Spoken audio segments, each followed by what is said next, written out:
Hola, ¿qué tal? Este es el segundo video que vamos a hablar acerca de calcio. Y bueno, en este video vamos a abordar principalmente un poco de los niveles de calcio, cómo se regula y la absorción y también algunas fuentes de calcio. Y bueno, les había mencionado que el calcio es un oligoelemento, es decir, que se encuentra en pequeñas cantidades, pero que es muy importante en los seres vivos. De hecho es muy abundante, por ejemplo, en los seres humanos, ya que se encuentra formando estructuras muy importantes, tales como huesos y dientes, y esos son los almacenes principales de calcio. Los niveles de calcio que se manejan en el ser humano son de 8.5 a 10.5 miligramos por decilitro, eso varía dependiendo mucho la fuente que se consulte. Y también la fisiología del organismo, también depende de la fisiología del organismo, varía mucho también de un ser humano a otro. Ahora, el exceso de calcio normalmente se almacena en forma de lo que conocemos como hidroxiapatita. La hidroxiapatita es un compuesto que tiene calcio, fosfato e hidróxido. El hidróxido de calcio es mejor conocido como cal, esa es una de las formas, hidróxido. Hay otra sal muy conocida de calcio que son los fosfatos. El fosfato de calcio se utiliza principalmente para formar algunas estructuras, por ejemplo el cascarón de los huevos está formado principalmente por fosfato de calcio, también tiene cantidades significativas de carbonato. Otra es el carbonato de calcio. El carbonato de calcio, de hecho aquí voy a hacer una pausa, bueno, más bien un paréntesis grandotote, se encuentra formando la mayoría de las estructuras calcáreas que tienen los moluscos, por ejemplo, las almejas, son puro carbonato de calcio. Entonces, eso significa que el carbonato de calcio se puede solubilizar en agua, es muy poco soluble, pero es más soluble en algunos ácidos, tales como ácido cítrico. Entonces, por ejemplo, si yo le pongo el ácido cítrico de un limón a esto, lo puedo disolver. Y de hecho se usa, por ejemplo, cuando tienes lo que llaman las conchas nácar, le pones jugo de limón y aquí se ven las costras de citrato de calcio. Esa es otra forma, que ahorita voy a hablar de ella. El citrato de calcio es otra forma y este es muy soluble. El citrato, a diferencia de las otras que he mencionado, es muy soluble en agua. Por eso se utiliza como humectante. Además de que el citrato atrapa grandes cantidades de agua. Eso significa que entonces el citrato de calcio sí se puede asimilar fácilmente por el organismo. Esto más o menos entre comillas, porque precisamente si se mantiene la forma del citrato así tal cual, entonces puede llegar a pasar de que aunque llegue el citrato en la dieta, puede salir por las heces. Tiene que sufrir el citrato una asimilación para pasar el citrato a otras formas metabólicas más asimilables como malato o algunos ácidos ya más cortos, para que ya pueda pasar directamente al torrente sanguíneo. Entonces, ya vimos lo que es el hidróxido, el sulfato, el fosfato, el carbonato y el citrato. Son formas en las que encontramos el calcio, principalmente el sulfato, lo acabo de decir y no lo mencioné. El sulfato es el yeso. El yeso es sulfato de calcio, entonces también el yeso no es soluble en agua, también no es una estructura asimilable. Otra estructura es, por ejemplo, la cal hidra, es hidróxido de calcio tal cual, y ninguna de estas formas es soluble en agua más que la que acabo de mencionar del citrato. Y entonces esto que es fosfato con hidróxido, no es soluble en agua. También en el hueso tenemos cantidades considerables de fosfatos, pero esta es la estructura más predominante en el hueso, la hidroxiapatita. Y bueno, entonces aquí mencioné las formas estas porque algunos suplementos alimenticios tienen algunas de las formas que acabo de mencionar que no son asimilables. Por ejemplo, una de las formas que más se comercializa es el calcio de coral. El calcio de coral es casi puro carbonato. En fin y al cabo también son estructuras calcáreas que se forman a partir del agua de mar. El, el carbonato de calcio no es muy asimilable, sin embargo hubo una época en la que se hacía injerto de hueso a partir del calcio de coral, bueno, de fragmentos de coral. El carbonato es rápidamente sustituido por fosfatos, mediante la degradación por citratos que se lleva a cabo en los huesos, que lo llevan algunas células que son los osteoclastos, que llevan a cabo el reemplazo del calcio. Entonces hubo una época en la que hacían implantes de hueso con coral y resultaban relativamente exitosos. Actualmente ya hay autoimplantes, se toma una fracción de otro hueso y se injerta donde hace falta. Generalmente, por ejemplo, para los dientes, cuando tienen falta de piezas dentales, se utiliza mucho de implante de la mandíbula. Entonces se corta un pedazo de la mandíbula y como es prácticamente ese mismo, se pone donde haga falta para hacer un implante de una pieza dental que haya sido perdida. Afortunadamente el hueso se puede reponer con el tiempo, entonces aunque te corten un pedacito de la mandíbula, se va a reponer con el tiempo si tienes la alimentación adecuada. Pero bueno, ahora vamos a hablar un poquito de por qué es tan importante el calcio. El calcio es muy importante porque ayuda a la fuerza de contracción muscular. Y esto, como lo habíamos mencionado, es para todos los músculos, incluyendo el corazón.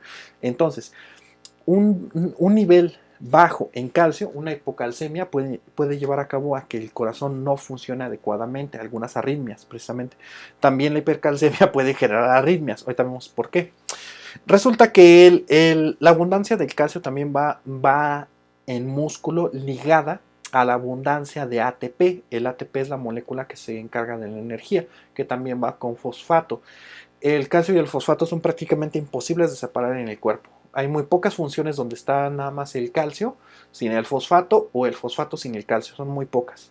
Vamos a mencionarlas, pero son pocas. Pero bueno, entonces, la fuerza muscular aumenta de esta manera conforme aumenta el calcio, donde adquiere su óptimo, digamos que a los 9.5, y en los niveles fisiológicos entre 8.5 y 10.6 es cuando tienes un funcionamiento casi máximo. Aunque aumente mucho la concentración de calcio, llega un momento en el que ya la fuerza no va a aumentar infinitamente, sino que alcanza una asíntota. Entonces por eso es importante mantener los niveles de calcio, precisamente antes de que se dé un episodio, por ejemplo un infarto, aumenta el calcio en sangre, aumentan los niveles de calcio en sangre para tratar de ayudar al corazón en su contracción muscular. El músculo, aunque prácticamente sea privado del calcio que hay en la sangre, se puede llegar a contraer. Esto se ha logrado mediante el aislamiento de músculos y puestos en solución salina que carece de calcio, y el músculo se puede contraer. Eso sí, tiene una fuerza mínima de contracción, y al aumentar un poquitito la concentración de calcio, la fuerza de contracción aumenta mucho, llegando a su óptimo a los niveles que ya hemos mencionado. Ahora, entonces, el calcio lo podemos absorber principalmente por la dieta. El calcio que no absorbamos se va a ir a las heces fecales, que no absorbamos por la dieta. De aquí el que se absorba al intestino se va a ir directamente a la sangre. Aquí va a ser sensado por la glándula paratiroides. Y si no se tienen los niveles adecuados de calcio debido a la dieta, que no se lleva a cabo una absorción adecuada, pueden pasar varias cosas. Primero, la glándula paratiroides estimula el intestino para que se lleve a cabo una absorción más adecuada, entonces el calcio que se elimina por las heces disminuye drásticamente. Y también le da la orden al riñón de que elimine menos calcio por orina, ya que el riñón, al filtrar la sangre, también elimina algunas sustancias como el fosfato y el calcio.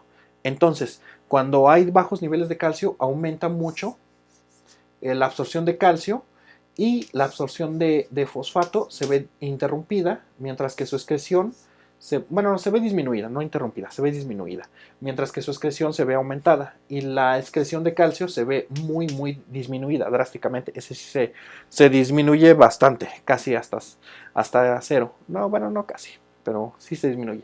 Bueno, una función extra es que precisamente cuando la glándula paratiroides le da la orden al riñón de que absorba más calcio, el riñón actúa directamente sobre la vitamina D, modificándola.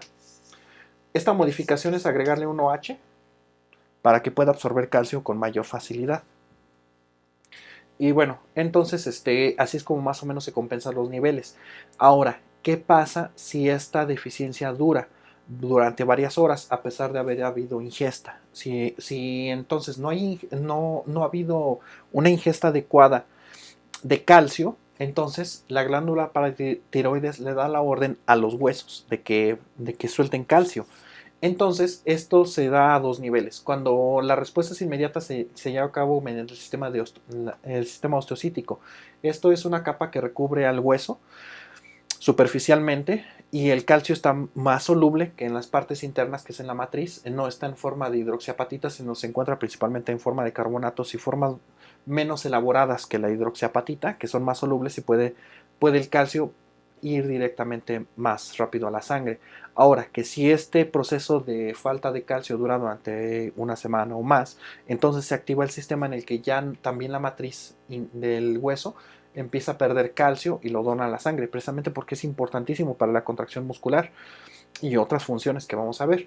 Entonces, los niveles de calcio se deben de mantener aún sacrificando el hueso. Entonces, precisamente el bajo consumo de calcio en la dieta ocasiona algunas enfermedades asociadas a la falta de calcio en huesos, tales como la osteoporosis en personas de edad adulta, mientras que en edades tempranas, por ejemplo en los niños, genera raquitismo, la falta de calcio, asociada también a la falta de vitamina D. El calcio también para ser asimilado en algunas formas necesita ir acompañado de la vitamina D para que pueda ser más asimilable.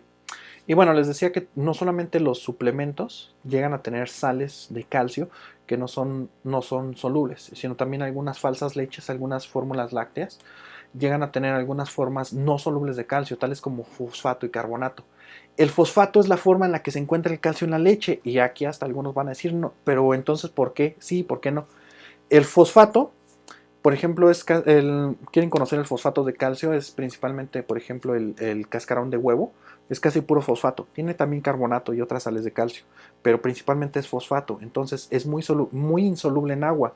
Entonces, aunque tú lo muelas, el fosfato lo pulverices y lo agregues en una fórmula, al momento de que lo ingieras en forma de las leches sintéticas, no es asimilable, no tiene las propiedades para ser asimilable y sin embargo en la leche sigue estando en forma de fosfatos. Entonces, ¿cómo se le hace?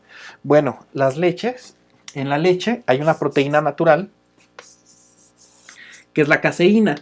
La caseína tiene fosfato pegado y ese fosfato liga el calcio. Liga el calcio. Y estos fosfatos están separados. Entonces, a lo largo de la proteína, una proteína no tiene infinitos fosfatos, sí tiene muchos, pero no tiene infinitos. Entonces, precisamente, al no poderse agregar unas moléculas con otras, no se da la precipitación como se daría por la concentración tan alta que tiene. La leche, como habíamos manejado, tiene 100 miligramos por decilitro. Estamos hablando de 1 gramo por litro aproximadamente. Eso es muchísimo, es una cantidad excesiva, se precipitaría formando cristales, pero precisamente la molécula de la caseína evita que se dé esta aglomeración. Y precisamente las fórmulas lácteas que no contienen la caseína o no la contienen en cantidades suficientes, precisamente el calcio nada más lo agregan así y estos solos sin la caseína pues precipitan. Y eso es lo malo, porque algunas fórmulas dicen que tiene calcio, pero ese calcio no está asimilable. Para empezar debe tener vitamina D para que se pueda asimilar y otras es que vaya acompañado de una forma asimilable por los seres humanos. La forma más asimilable del calcio, curiosamente, tampoco es la de la leche. La forma más asimilable del calcio es la que se forma en las tortillas, lo que es el gluconato de calcio. Las tortillas de maíz, para que se hagan, se someten a un proceso que se llama nixtamalización. La nixtamalización consiste en hervir los granos de maíz con cal durante toda la noche, overnight, dicen por ahí. Y entonces la alta temperatura y la larga exposición a la cal hacen que el calcio reaccione con los almidones del maíz, formando el gluconato de calcio. El gluconato de calcio es la forma más asimilable. También lo venden en formas de pastillas efervescentes. Es una presentación muy absorbible, un poco cara, pero vale la pena. Este, de lo que es el calcio. Y bueno, esa es digamos que la forma más asimilable, el gluconato de calcio. Después seguirían los fosfatos, pero en la forma en la cual se encuentran en la leche. El fosfato así directo es como comerse los cascarones de huevo, pues no. O igual el carbonato de calcio, aunque lo pulverices o eso, es prácticamente como tratar de comerte las conchitas. No puedes, no se asimilaría. Necesita ir acompañado de sustancias. En el caso del calcio, ya por fuente de plantas, les digo que se encuentra bastante en las semillas porque es indispensable para la formación de la pared celular de las plantas. Entonces, lo único que tienes que tener cuidado ahí es que no tenga factores antinutricionales de la planta, como los fitatos o los oxalatos, que son los dos principales que se encargan de la inhibición de la absorción de calcio. Aunque también la fibra, dependiendo en algunos casos, algunos tipos de fibra inhiben su absorción. Entonces también la fibra en exceso también interfiere también con el zinc, el exceso de fibra. Y bueno, ya sería todo por el momento. En la siguiente sesión vemos ya el calcio estructural y precisamente lo que pasa en el hueso durante periodos prolongados de deficiencia de calcio. Y precisamente lo que se da, lo que se conoce como memoria osteocítica. Hasta la próxima.